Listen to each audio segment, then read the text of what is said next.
जय जगन्नाथ चाषी भाई मान नमस्कार। देखंतु आम बाड़ी रे कि भलिया गेंडु चाष होइछि। जून 15 तारीख को लगैथिली।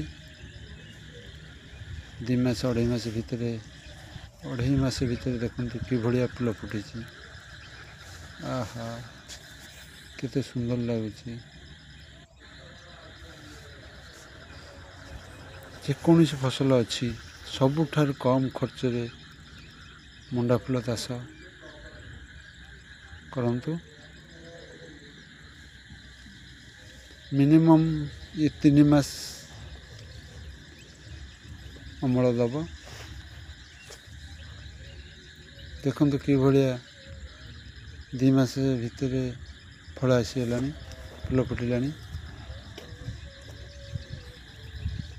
मार्केट प्राइस यार 60 रु 80 टंका भितर।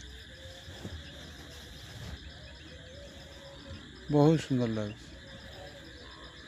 आपण मानकु केमती लगुची आउ आम बिल रे कौन कम रहीगला कमेंट माध्यम जनातु।